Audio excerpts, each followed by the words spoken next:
কালো একটা শাড়ি পরে চা বাগানের মাঝখানে দৌড়াচ্ছে তুলি, আবার পেছন ফিরে খিলখিল করে হাসছে। কালো পাঞ্জাবির হাতটা ফ্লোট করতে করতে দ্রুত গতিতে ছুটে আসছে আদ্র, ঠোঁটে তৃপ্তির মন করা এক হাসি। 6 ফুট লম্বা ফর্সা চেহারার মায়ায় করা যুবককে কালো পাঞ্জাবিতে তুলির কাছে কল্পনার রাজ্যের নায়ক মনে হচ্ছে। আদ্রর হাসি দেখে থমকে গেল তুলি, হাসিটা অন্তরে গিয়ে বিচ্ছে, পা নাড়ানোর শক্তিটুকু হারিয়ে ফেললো। আদ্র দৌড়ে এসে তুলিকে হ্যাচকা টানে নিজের একদম কাছে নিয়ে আসলো। শ্বাস প্রশ্বাস ক্ষণিকের জন্য আটকে গেল তুলির। আদ্রর মুখ পানে লাজুক দৃষ্টি তাক করতেই খালি কোমরে নিজের ঠান্ডা হাতটা রাখলো আদ্র। কেঁপে উঠল তুলি, খামচে ধরলো আদ্রর বুকের কাছের অংশ। একটু হেসে আদ্র একটুখানি ঝুঁকলো তুলির মুখের দিকে, দুজনের ঠোঁট কাছাকাছি। আদ্রর নরম ঠোঁট দুটো যেন তুলিকে টানছে ভীষণ করে।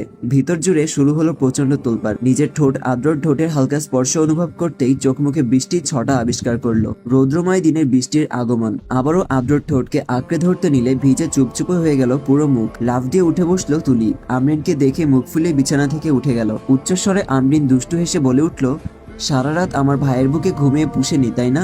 এখন আবার পড়ে পড়ে ঘুমাচ্ছিস? তাড়াতাড়ি রেডি হন, বাহিরে যাব আমরা।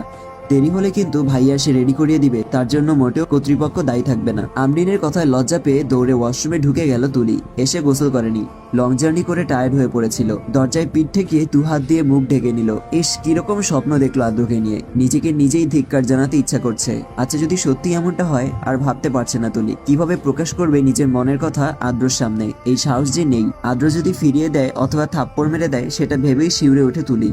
কি দরকার ছিল আদ্রর বুকে ঘুমানোর? এখন আমরিনও রসাত্মক কথা শোনাচ্ছে। আমরিন ওয়াশরুমের দরজা